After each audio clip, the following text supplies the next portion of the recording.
From July, the hashtag Ken Must Go has been up in Ghana Twitter trends. As of 7 December, the hashtag generated 465 million impressions from over 9,600 users. A counter-narrative hashtag Ken Must Stay, hashtag Ken Vindicated emerged in November, also staying high up in the Ghana Twitter trends. An investigation into the two hashtags showed that one of the hashtags was a false trend. If you want to know which one is false and which one is organic, follow Jojo Kobana in this report, who basically queried influences behind these tweets. We are not going to the IMF. Whatever we do, we are not. The consequences are there. We are a proud nation. We have the resources. We have the capacity. We are not people of short sight. We will not go to the IMF today, we will not go to IMF tomorrow, and we are not going as long as the NPP remains in power. You heard the Finance Minister Ken Ofori-Atta and Deputy Finance Minister John Kuma. They were cocksure that Ghana would never go to the International Monetary Fund for a bailout. So when President Nana Akufo-Addo announced that Ghana would engage the IMF for a bailout on 1st July 2022, many Ghanaians clamored for the resignation of Ken Ofori-Atta. At 7 a.m. on 2nd July 2022, at Obeng Appa, posted on Twitter, "It must be tough for Nana Akufo-Addo right now, knowing that you don't have the cujons to sack your finance minister, who is clearly your undoing, simply because he's your relative." That was when the hashtag Ken Must Go was born. The hashtag trended for days on Twitter. As of 7th December 2022, about 22,739 total tweets were garnered. 4,833 of the tweets were original and 13,967 were retweeted.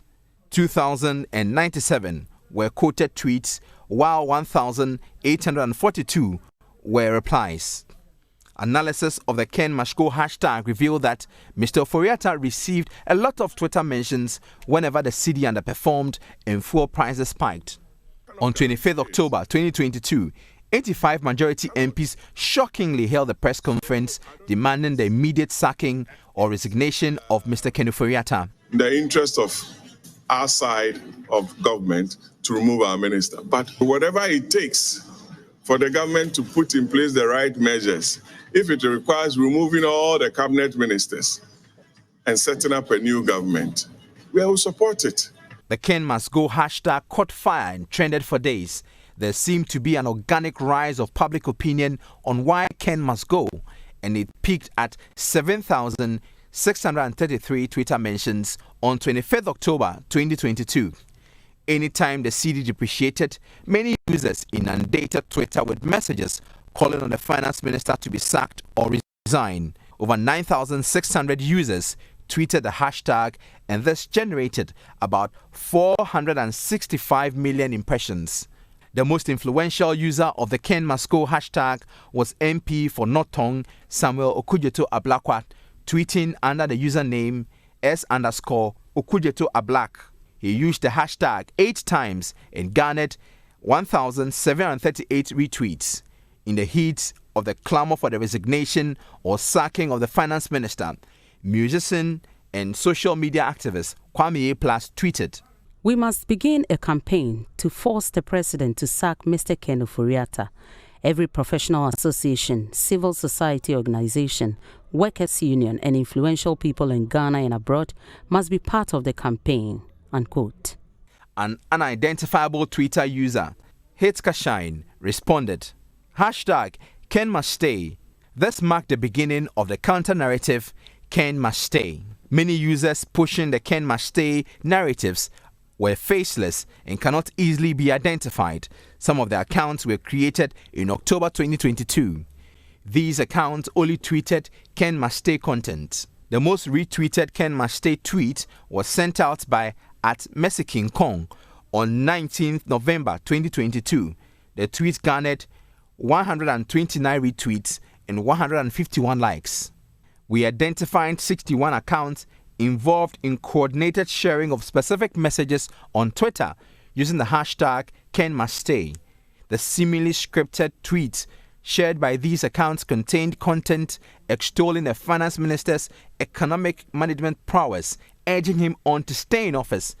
Some of the scenarios are: the message, quote, "Undoubtedly, the Ministry of Finance is committed to working alongside all stakeholders to ensure we can reposition our economy back on a path of growth and prosperity. Finance Minister Ken Ofori-Atta, hashtag Ken Vindicated, hashtag Clueless NDC, hashtag Ken Must Stay." The breakdown. We identified 47 distinct accounts that tweeted the message 75 times. This means that certain accounts tweeted the message more than once. Quote, "Carefully observing the ad hoc committee's questions, it's obvious, hashtag Ken Must Stay, because the allegations all be useless and empty. Hashtag Trust Ken to deliver," unquote. The breakdown. 34 distinct accounts tweeted the message 40 times. Again, certain accounts tweeted the message more than once. Quote, "Interestingly, the censure hearing has inured positively to the image of the finance minister. Hashtag Ken Must Stay, hashtag Ken Vindicated, hashtag Clueless NDC," unquote. The breakdown. 25 distinct accounts tweeted the message 27 times. This means that certain accounts tweeted the message more than once. Quote, "Even if you hate him, you can learn from his eloquence, coherence, and calm demeanor. Hashtag Ken Must Stay, hashtag Ken Vindicated, hashtag Clueless NDC," unquote. The breakdown. 15 distinct accounts tweeted the message 16 times. This means that certain accounts tweeted the message more than once. Who are the key drivers of Ken Must Stay? Number 1, at Mercy King Kong. This account is a faceless, unidentifiable user who has 1,123 followers and follows 1,579 Twitter accounts. The account sent out 99 tweets with Ken Must Stay. The second one is at Kuma Kojo. This account sent out 49 tweets with the Ken Must Stay hashtag. It retweeted several tweets by at Mercy King Kong, at Fabulous Ike, at Bengelo17, at Kweku Brownies, and at Ahika Doreen, all of whom were previously identified as major drivers of the Ken Must Stay narrative. Now the verdict. The Ken Must Go conversation on Twitter appeared to be relatively organic. The hashtag was tweeted by over 9,600 Twitter users. The political characters that drove this narrative on Twitter are well known, and as members of the opposition, their stance on the matter is understandable. This narrative on Twitter mirrored what appears to be the general sentiment of most Ghanaians at that time. Even NPP MPs called for Ken Ofori-Atta to be sacked. The Ken Must Stay narrative was largely inorganic. The coordinated sharing of scripted messages exposed in this work is evidence of this assertion. The hashtag was tweeted by 292 Twitter users. Most of the accounts that were involved in the sharing of Ken Must Stay narrative are closely linked. They follow each other, mention each other, and retweet each other's tweets. This is just one example of how social media is used to amplify certain narratives to make them appear more widespread than they actually are. Jojo Kobna, JoyNews. Hashtag Ken Must Stay. When it trends, query the tweets. Go to myjoyonline.com for the full report. Away from that, President Akufo-Addo is asking Supreme Court judges to possess a sound knowledge of the law and set precedents in the application of it. According to him, the Supreme Court is not bound to follow decisions of any other courts, and therefore Supreme Court judges must apply the law as expected in order to command the respect of the people. He noted that the perspective of the Supreme Court judges is critical for our national development, especially at these challenging times. President Akufo-Addo said these when he sworn in two Supreme Court judges, Justice Barbara Francis Akayensu and Justice Samuel Kwame Adibu Asiedu at the Jubilee House. He also urged the judges to help make rule of law not just a slogan, but reality. Justices, more so justices of the Supreme Court, must be learned, know their case law, and ensure their decisions and judgments are properly motivated. It is in this manner that judges contribute to the orderly development of the nation.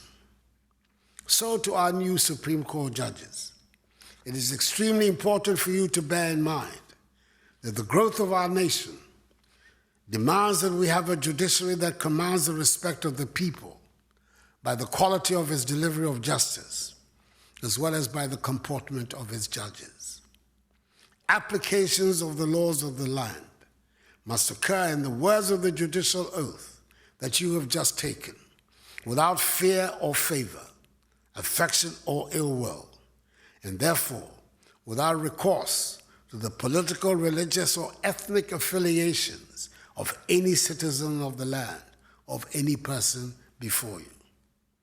When a person falls foul of the law, society demands that the person will be dealt with accordingly, and law enforcement agencies, including the Supreme Court, must ensure that this is done.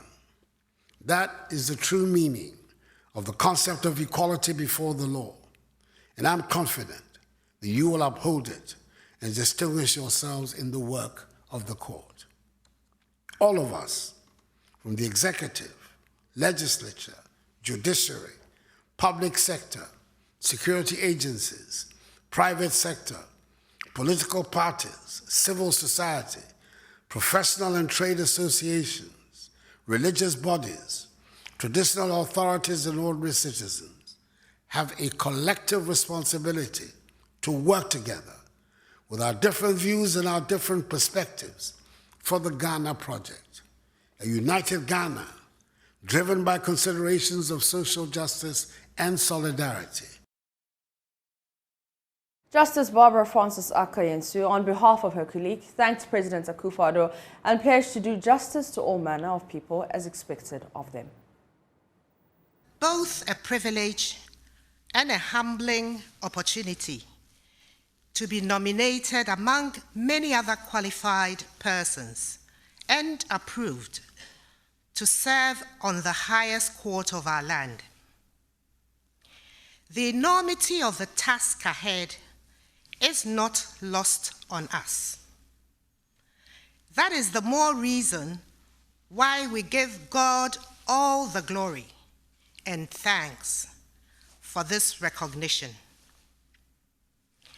My colleague and I are grateful to the President, the Council of State, Parliament, the Judicial Council, His Lordship, the Chief Justice, and the Bar Association for the trust reposed in us. We cannot forget our families and friends who have remained our anchor of strength and support to date. Finally, while we give thanks to the people of Ghana on whose behalf we have been called upon to administer justice, we assure the people that we shall keep faith and keep the fidelity to the Constitution and shall remain committed to our judicial oaths, God being our helper. Many people living with HIV in Ghana still suffer a lot of stigmatization. Unfortunately, the Ghana AIDS Commission doesn't have enough funds to undertake campaigns like what was rolled out some years ago. Its Director General, Dr. Chima Atuheni, says the situation has forced the Commission to focus on other pressing issues.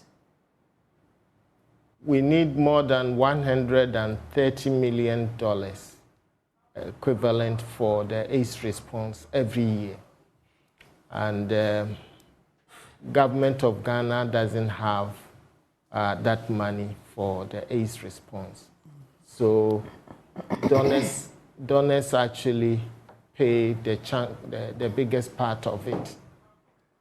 Now, the funding requirements, because we do not have adequate funding, we have to prioritize. And so antiretroviral medicine and other HIV commodities like test kits reagents and other supplies for laboratory work are high priority. We have been, overly donor dependent. Now, donors themselves are saying that no, there should be the burden share, and therefore countries will have to pay 60% of the cost of HIV program, whilst donors continue to support with 40%. Ghana is yet to meet that 60% threshold, and we are working with government to address that. Very soon, the National HIV Fund will be launched next month, and we will know what government is putting on the table. And then the government cannot do it alone, considering the current economic situation in the country. And so we will need the support of the private sector, of various, charities, philanthropists, and in fact, every individual should make it a point to contribute to the fund. Though funding is a major impediment for the Commission's work, great strides have been made on the clinical front. We have pre-exposure prophylaxis, post-exposure prophylaxis that are available for use by high-risk groups. There are new medicines which are injectables. These new medicines are long-acting, and so it will take about 3 months, some at 3 months, some 6 months. And there are new ones being developed that will be for 1 year and even beyond. One that I find very interesting is the antibody therapy.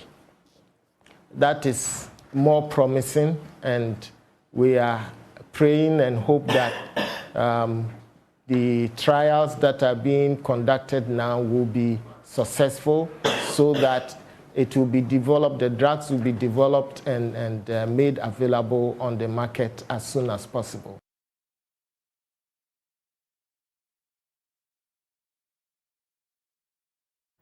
You're still watching Joy News today with me, Mapitso Sebidi. We'll be back after this breather.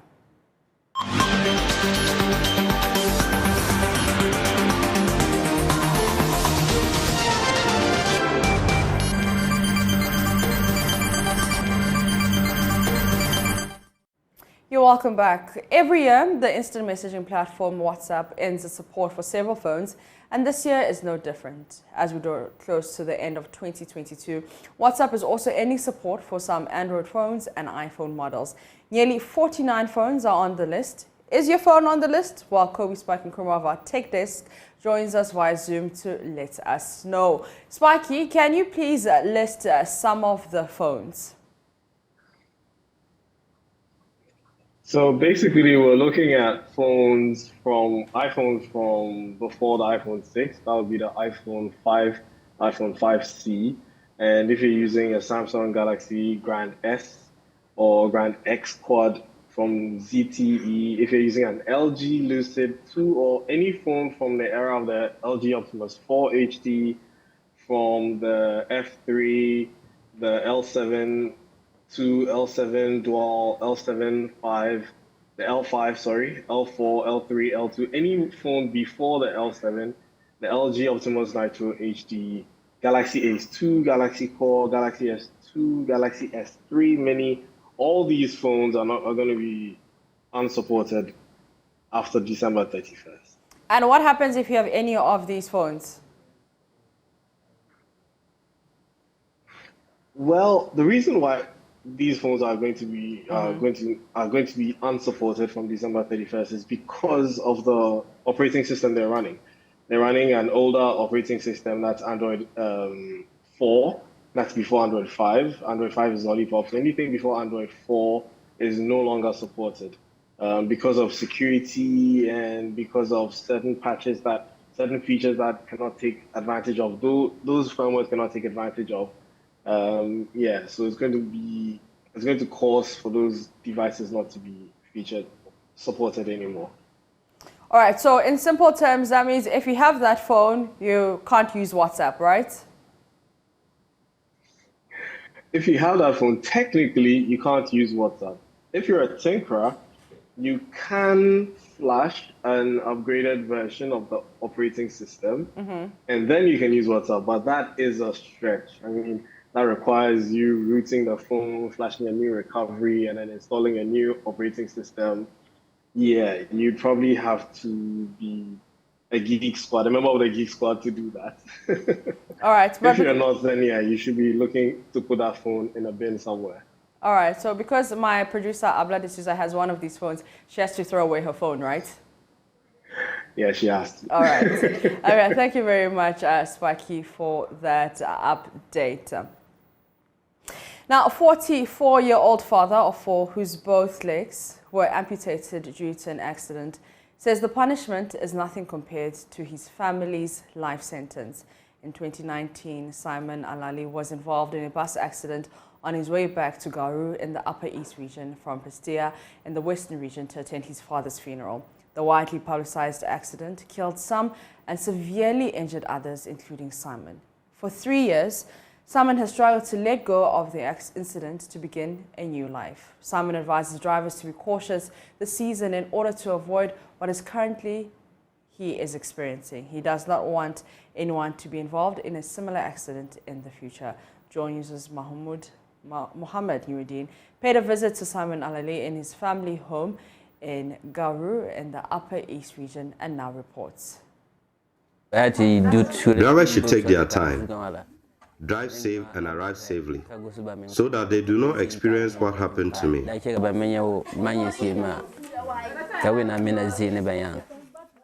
So where's your wife? Where's your wife? An accident destabilized the life of the former caretaker of a cocoa farm in Prestea in the Western region. Simon Alali was in good health before the incident. The 44-year-old says he has suddenly transformed into a different person. I worked as a caretaker on a cocoa farm. I also worked manual jobs for money. My father died and I was the one who assisted the family. I am now an amputee and unable to work.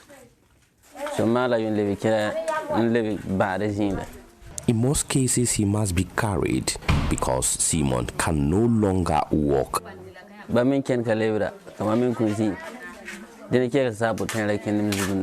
My colleagues are now out and about. I think about where I would go and who I would meet. But I have to sit here and wait for someone to pass by, who will give me something to eat and buy soap to wash my clothes.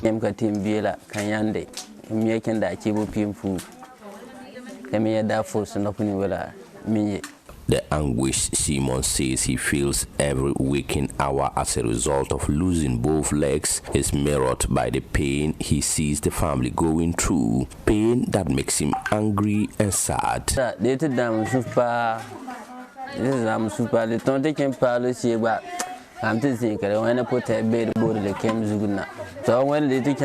I'm constantly disturbed, and sometimes I have suicidal thoughts because I am not who I used to be. I'm always sad because I remember how I used to go out with people and now I can't. Some have stores, and I'm still here.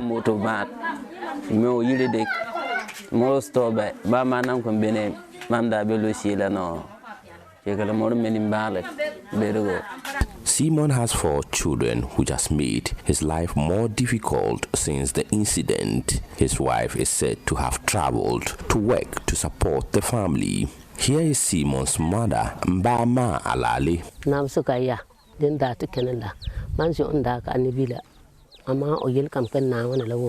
When he got involved in the accident and began to suffer, I sold a lot of things, including animals, because of him.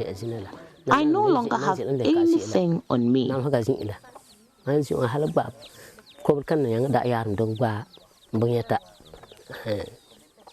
Simon says he is doing everything he can to turn back time and stop the pain. The story of Simon has moved the founder of the Sumbiela Foundation, Awimbe Salifu, who has decided to donate 7,000 cedis to help the family. Okay, so this gentleman contacted me through one man called Joshua with his issue, and I put it out there, and I got some friends to support his cause.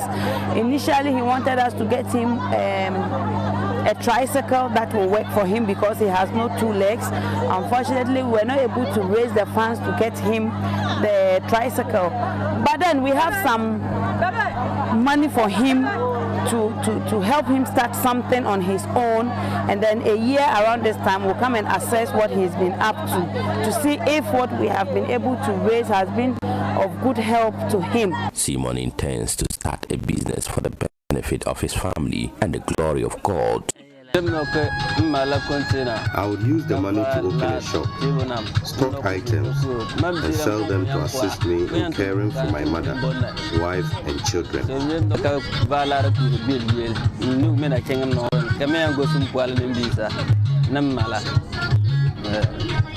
Because the house is not connected to the national grid, the family was also given a solar system. We are here at Tamdabo in Garo district, presenting 2 of the solar lamps to this amputee man who virtually lost his 2 legs due to car accident. So we are here to visit him with some donation, and he's lucky to have 2 of your solar lamps. Simon says that he is starting to see reasons why he needs to let go of the past and start over. A report by Mohammed Nuruddin.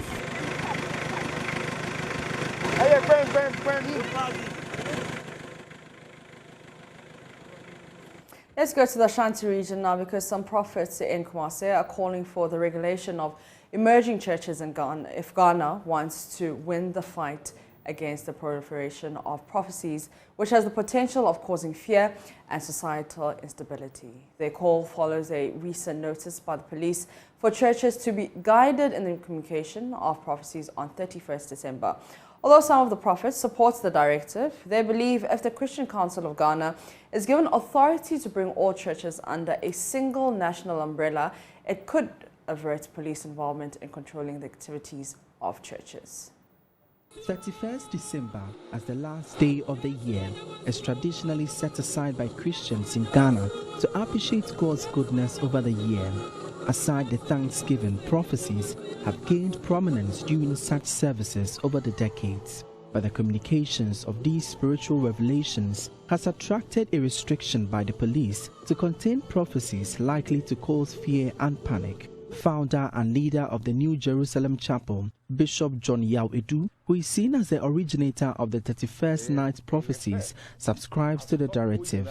With over 50 years of experience in the prophetic work, he says the Christian Council of Ghana lacks absolute governance over churches in the country. Christian Council,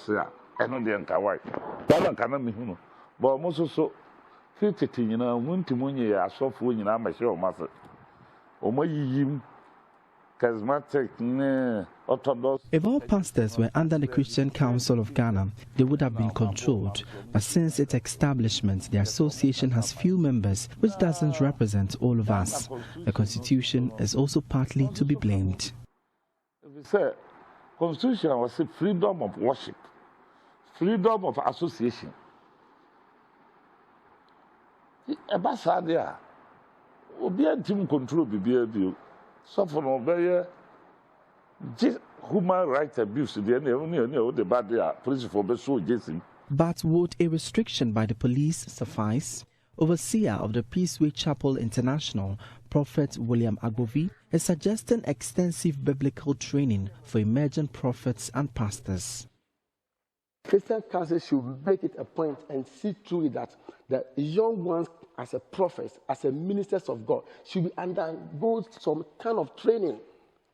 That they not to stood out by saying that I am a prophet, I am a this and that, I can do this and that. No, even to establish church too, there are rules and regulations that you need to govern. But we just stood up, we just get on auditorium that we said, I'm a prophet, I'm this, and no, it is wrong. I myself personally have been trained. I've attended Bible school for almost 5 years. So looking at my service and my type of ministry, it is different among the rest. Bishop John Yawedu is, however, advising prophets to apply wisdom when prophesying. The ma obi etin komsha obi fenti ana ebe ha no nyina ye se wabo dede amanipa ahuni twu. Anye sa na akọ me and you a on ye bibia etia. Nti aposifo de omoka nyina no se ye ma nimdie mra ye nkomhye no.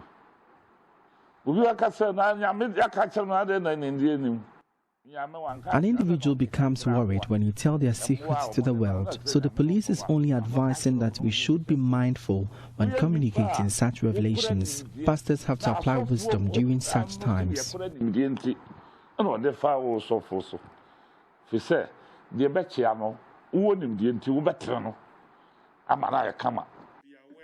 Only a year after the implementation of the police directive, some Ghanaians are divided over the outcomes.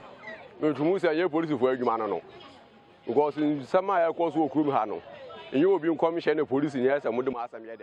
believe it's not the duty of the police to control prophecies. There are lots of issues in the country they can invest their energies into. If you say, I am Shebet so to for so. And who here? Nyamena Boniria, and on him the Bessiwa, Finimu, and come say ye, and come Shabwa, and only the ho, but and come Shaba with a Juma, and come Shayen word Juma. So almost uncommon now, or my minimum penny for no mutie, no way who be. My fetish priest at my father's village, no the rest can stop him or her to just stop performing his rituals. So it means the kind of pastor that we are living in are the pastors which there are question marks on them. And I'm urging everybody to just find something to do to feed his or her family, because the pastor that we are seeing today, the church that you see, is their company.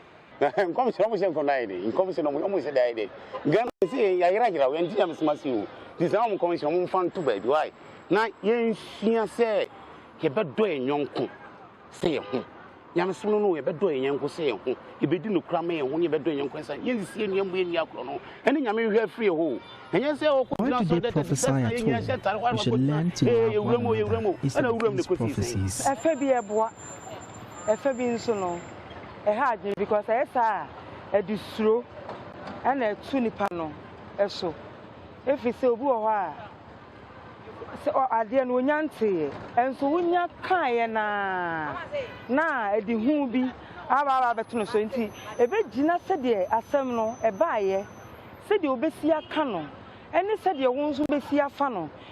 For JoyNews, Emmanuel Kwiku reporting. You're still watching JoyNews today. Up next is Business with Daryl Kwao.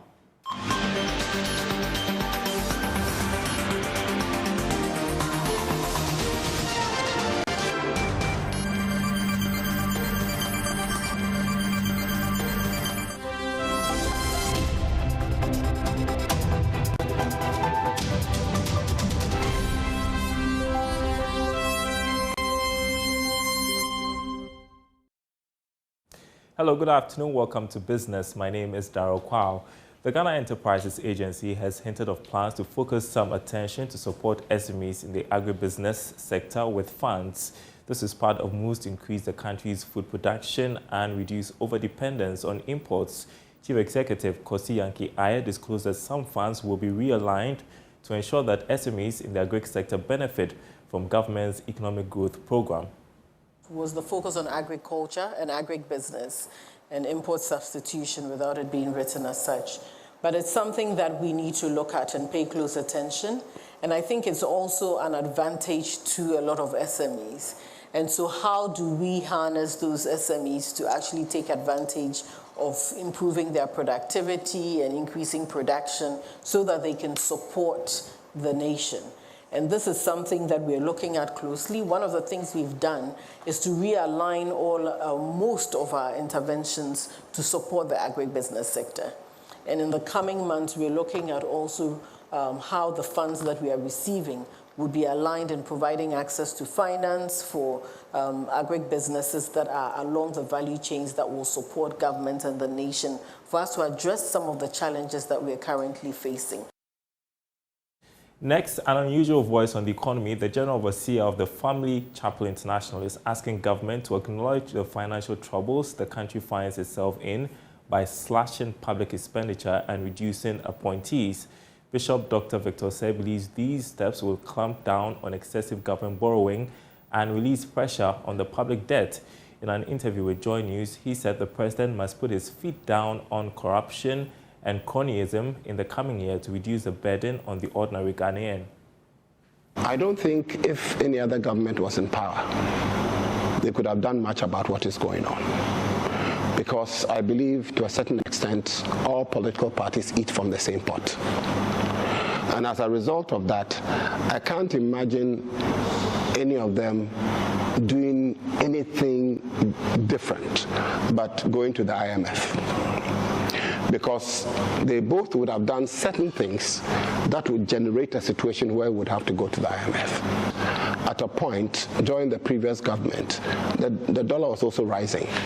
And nothing was done about it until a new government came into being. I think in the first place, there's too much over-expenditure in our country, in government establishments, in how many ministers of state and deputy ministers of state are there, in how many people are chairmen of boards who receive certain remunerations that is greater than the salary of a teacher. Just that sitting, much more is earned.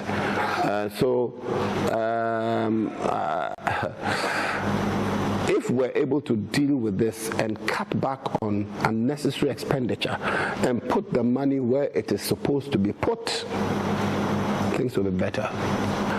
I don't want a talk shop from the government. Number one, I don't want a talk shop where people just talk and do very little. And this has been the bane of this country. Politicians talk a lot and they do very little. I want government to be proactive, put things in place, cut back on expenditure. We have a full bulletin of business news on the marketplace at the top of the hour. News Today continues after this break.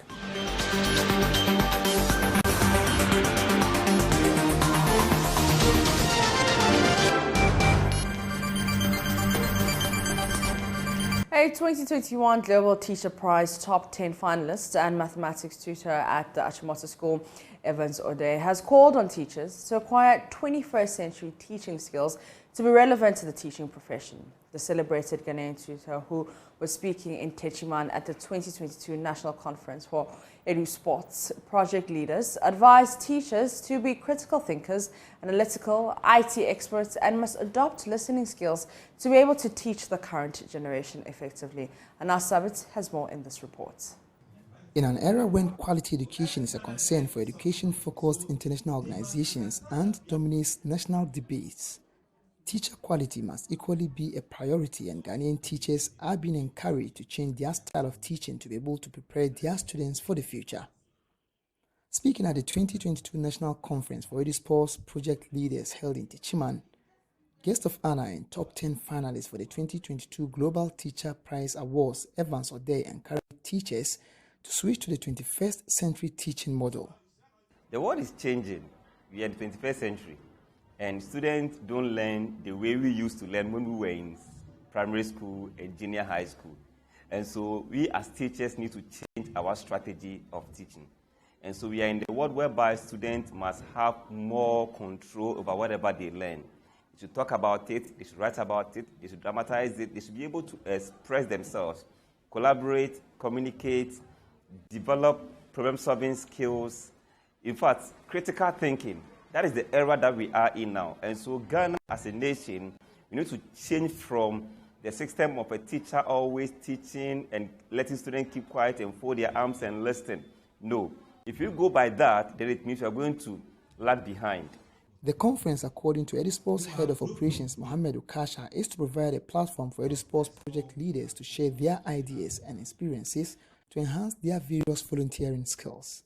This is our national conference, one of the approaches that Edisport has adopted in order for its volunteers to come together to learn and share ideas that will contribute to creating the desired change for their communities.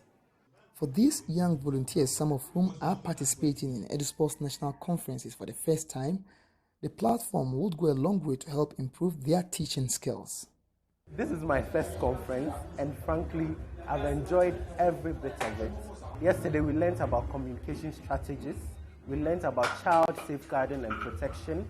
We learned a lot about classroom activities and then the different types of pedagogies you can use in your classroom to help your students understand whatever you are teaching. So it has really been helpful. And then when I go back, I pray and very confident that these things would be inculcated into my teaching and learning activities.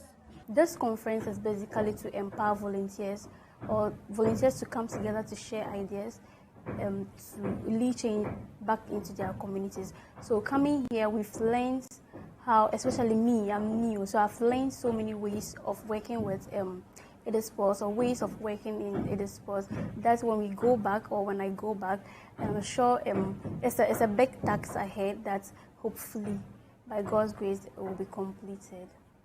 Some of these participants, who are teachers, lauded the organizers of the conference and called for an increased supervision to help improve the general performances of Ghanaian students.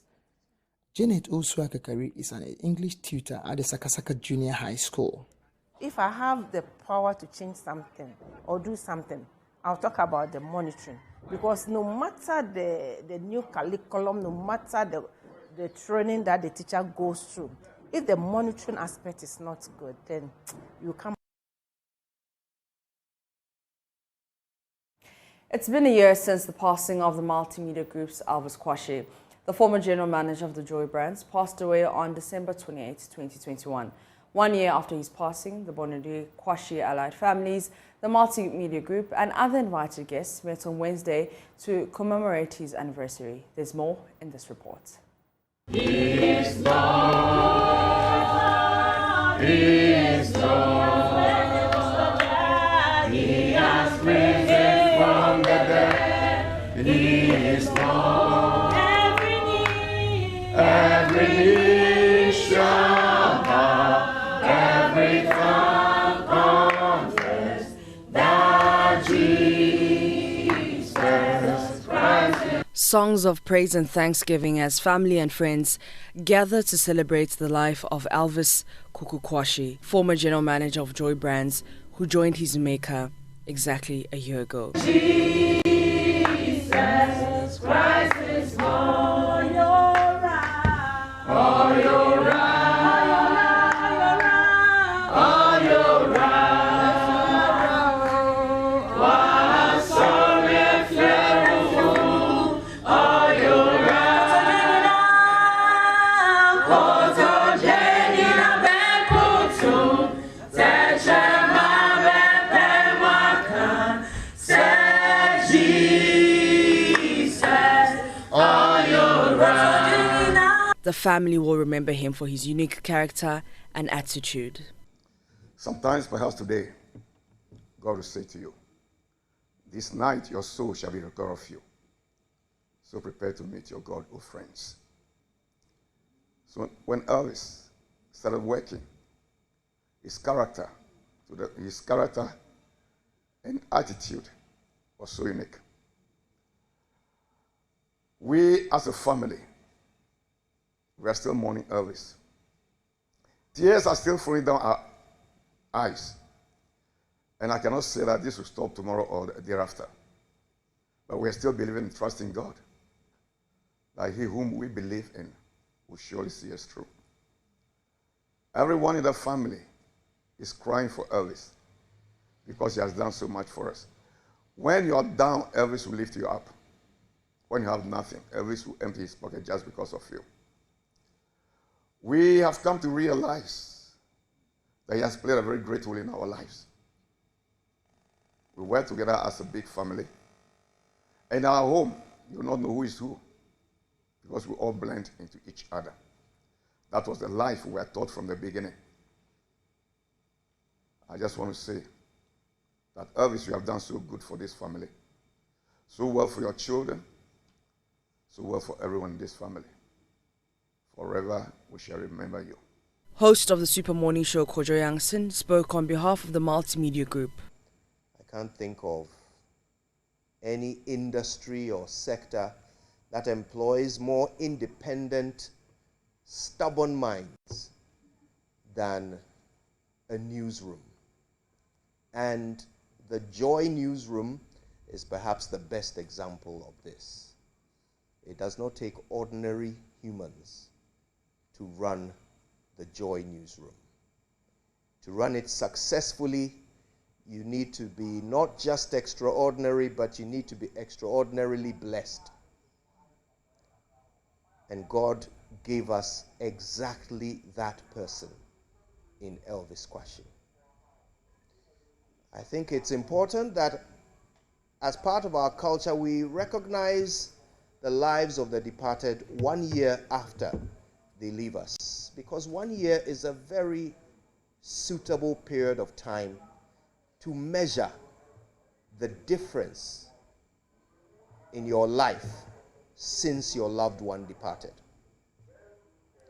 I have no doubt that just as my colleagues and I are measuring the millions of ways in which life has been split into two, time with Elvis and time after Elvis, I'm sure his beloved wife Cynthia and children, I'm sure his fraternity in the church, and all the people in the different spheres whose lives he has not just touched but elevated, are all measuring what 1 year without Elvis really means. And that's what I would like to invite us all to do in the next quiet moments. Just measure that 1 year. The beauty of it is that Elvis was a gift that kept on giving.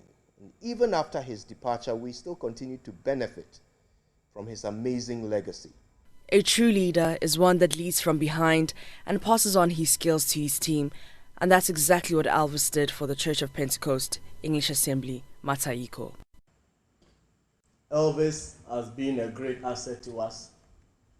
He's been a blessing and has done a lot to impact the church.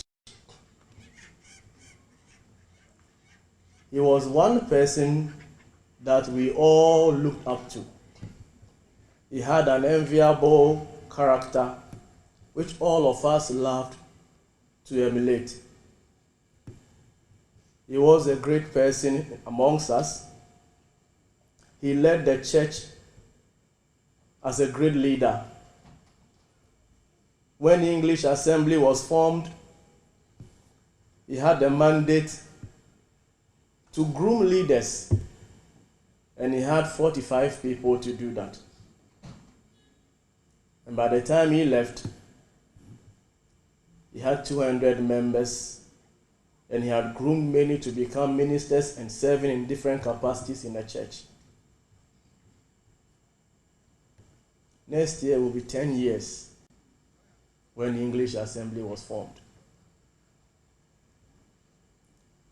And we owe a lot of the formative years of English Assembly to Elvis and the structures that we see to his leadership.